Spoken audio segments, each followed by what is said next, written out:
Shalom and good day all, this is Tehillim29 back again for some DC reviews, and in these DC reviews I'll be covering Justice League Unlimited issue 11, followed by New History of the DC Universe, both by Mark Waid. I'll now get things ready and organized for the first one that I'll be reviewing. So moving into first things first, does this cover in any way, shape or form connect to something that is happening inside with the story? In some essence it does, to which I give it a 7 out of 10. Next is the area of the internal art, as we have a look around the beginning, middle, of course the end, and also what's happening story-wise with the characters. So as the story begins, everything that is happening here is happening in relation to what's occurring around the Justice League Watchtower, which is in space, and of course we have characters going out of their way, of course some repairing, some going after threats, and we do actually get some comic book references as well throughout this issue.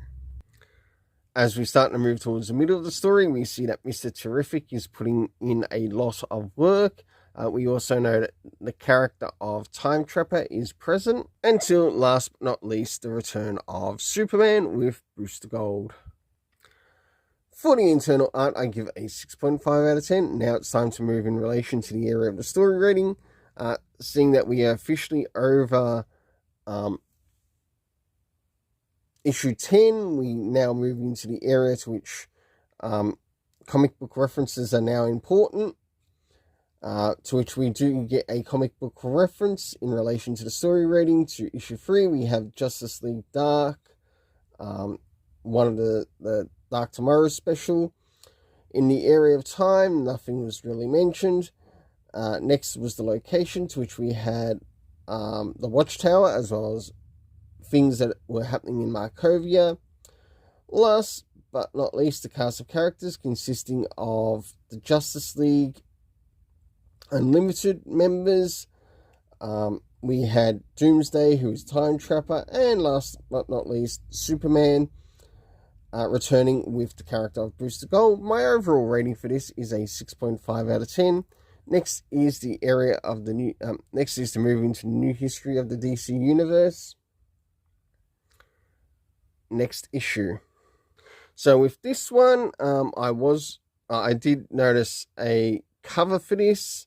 A little bit last minute to sort of like have to, or a variant that I wanted to get, being reordered anyway, to which I'll probably be waiting a couple of weeks for it to turn up. But let's move into first things first. Does this cover in any way, shape or form connect to something that is happening inside with this particular story of the new history of the DC Universe? To which I give it a 7 out of 10. Next is the area of the internal art, as we have a look around the beginning, middle, and of course the end, and what's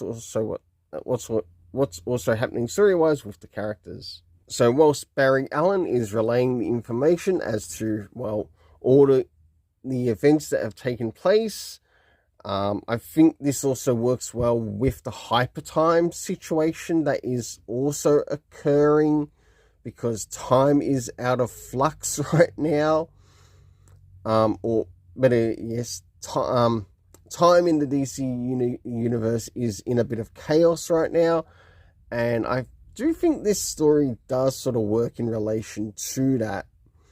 Of course, we get to see a whole bunch of characters, from heroes, the villains, etc. We get to see all the heroes, some of the events that have taken place, and also the connection to the multiverse and other little events that have taken place in the DC universe. Of course, we can't forget the appearance of Damian Wayne, and of course, the OG John Samuel Kent, not the Bendis Kent. Now, I wouldn't be surprised if Mark Waid will actually bastardize what has actually happened with John Kent, and just give us the Brian Michael Bendis Kent, and Bendis like Bendis. And of course, all the events that sort of like connect to what's happening within this. For the internal art, I give it a 7 out of 10. Next is the area of the story. First things first, do we get anything time-wise? Not really, though I think it could be established a little bit better within this. New history of the DC universe. Like, even if it were to just give some time frames, maybe it might be able to set it the time frame in relation to sort of like eras. So it might say the Convergence era, Infinite Crisis era.